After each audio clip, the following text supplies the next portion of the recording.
पत्नी के उकसाने पर कलयुगी बेटे का खूनी खेल, पिता को चाकू से गोदकर उतारा मौत के घाट।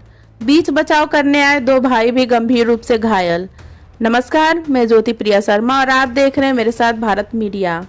खबर उत्तर प्रदेश के बलिया से है, जहां रिश्तों को शर्मसार करने वाली एक ऐसी सनसनीखेज वारदात सामने आई है। यहां एक कलयुगी बेटे ने अपनी ही पत्नी के उकसाने पर अपने पिता की चाकू से गोदकर निर्मम हत्या कर दी। इतना ही नहीं, जब उसके सगे भाई पिता को बचाने आए तो आरोपी ने उन पर भी जानलेवा हमला कर दिया। पुलिस ने त्वरित कार्रवाई करते हुए हत्यारे बेटे और उसकी पत्नी को गिरफ्तार कर लिया है। देखिए बलिया से हमारी यहाँ खास रिपोर्ट। खूनी रिश्तों की यह दास्तां है बलिया जनपद के दोकटी थाना क्षेत्र के भगवानपुर गांव की, जहां 13 फरवरी की रात पारिवारिक कलह ने खूनी रूप ले लिया। पुलिस के मुताबिक आरोपी मुकेश यादव की पत्नी पुष्पा देवी ने अपने पति को परिवार के खिलाफ भड़काया और उकसाया।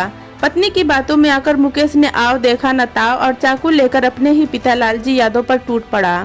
चीख पुकार सुनकर जब आरोपी के दो भाई राकेश यादव और गोविंद यादव पिता को बचाने दौड़े तो आरोपी ने उन पर भी चाकू से ताबड़तोड़ वार कर दिए। लालजी यादव के दामाद मुन्ना यादव ये जो कि है कि वो आए थे और ये अपने पिताजी को आए, बोले कि कौन क्या कर रहा है, तो उस बोले कि ठीक है बाबू शांति रहो। उसके बाद से वो क्या काम किए कि उनको बोले कि बैठ जाओ, तब तक वो मार दिए काड़ा से, और काड़ा से उनको सर पर चोट लग गया। सर पर चोट लगने से उनको ये लोग छुड़ाने गए, तीनों भाई लोग, तो उनको भी पापा फिर चाकू उसने मार दिए और वो जा सीएससी अस्पताल खत्म हो गए। और वहाँ से जाते जाते फिर राकेश को भी मार दिए थे। राकेश यादव के यहाँ छाती पर चोट लगा है, चाकू लगा है, फिर यहाँ बाजू में लगा हुआ है, फिर बाह को लगा हुआ है। और जो उसका गोविंद नाम के जो भाई है उसको लगा है। इस हमले में पिता और दोनों भाई खून से लथपथ हो गए। परिजनों ने आनन फानन में तीनों को सीएससी सोनबरसा पहुंचाया, जहां डॉक्टरों ने पिता लालजी यादव को मृत घोषित कर दिया। वहीं गंभीर रूप से घायल दोनों भाइयों को जिला अस्पताल रेफर कर दिया गया है। घटना की सूचना मिलते ही पुलिस अधीक्षक बलिया ओमवीर सिंह के निर्देशन में दोकटी थाना प्रभारी आशुतोष मदेसिया की टीम एक्शन में आई। मृतक की पत्नी चिंता देवी की तहरीर पर पुलिस ने भारतीय न्याय संहिता की धारा 103(1) समेत अन्य गंभीर धाराओं में मुकदमा दर्ज किया। महज कुछ ही घंटों के भीतर पुलिस ने मुखबिर की सूचना पर सोनिया मोड़ के पास घेराबंदी कर आरोपी बेटे मुकेश यादव और उसकी पत्नी पुष्पा देवी को गिरफ्तार कर लिया। पुलिस ने इनके पास से हत्या में इस्तेमाल किया गया चाकू भी बरामद कर लिया है।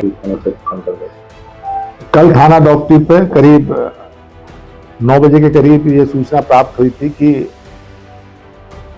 थाना क्षेत्र अंतर्गत गांव भगवानपुर में एक चाकूबाजी हुई है, जिसमें एक व्यक्ति द्वारा अपने पिता तथा दो भाइयों को चाकू मारा गया है। इस सूचना पर तत्काल पुलिस और सभी वरिष्ठ अधिकारी पहुंचे थे, तो संज्ञान में ये आया कि उनमें पारिवारिक विवाद था कुछ मकान के बंटवारे को लेकर। और जो आरोपी है मुकेश यादव, ये कल ही 8 बजे सूरत से वापस आया था और घर आते ही इसके द्वारा किसी प्रतिशोध में अपने पिताजी और अपने दो भाइयों को चाकू मारा गया, जिसमें इनके पिताजी जो हैं लालजी यादव, उनकी दौराने इलाज मृत्यु हो गई है तथा दो भाइयों का इलाज जिला अस्पताल में चल रहा है। अभी तक स्थिति सामान्य है और परिजनों का ये भी आरोप था कि उसकी जो आरोपी है उसकी पत्नी भी समय समय पर घर पर झगड़ा करती रहती थी, और जब कल उसके द्वारा वारदात की गई थी तो उसकी पत्नी द्वारा भी अपनी सासू के साथ मारपीट बाल पकड़ के की गई थी। तो जो सुसंगत धाराओं में मुकदमा लिखाया गया है, दोनों को हिरासत में लिया गया है, बाकी इसमें कार्रवाई चल रही है। फिलहाल पुलिस ने दोनों आरोपियों को न्यायालय के समक्ष पेश कर जेल भेज दिया है। घायल भाइयों का इलाज चल रहा है और गांव में कानून व्यवस्था पूरी तरह सामान्य है। लेकिन इस घटना ने एक बार फिर यह सवाल खड़ा कर दिया है कि आखिर गुस्से और कलह में खून के रिश्ते इतने सस्ते कैसे हो जाते हैं। धन्यवाद, आप देखते रहें भारत मीडिया।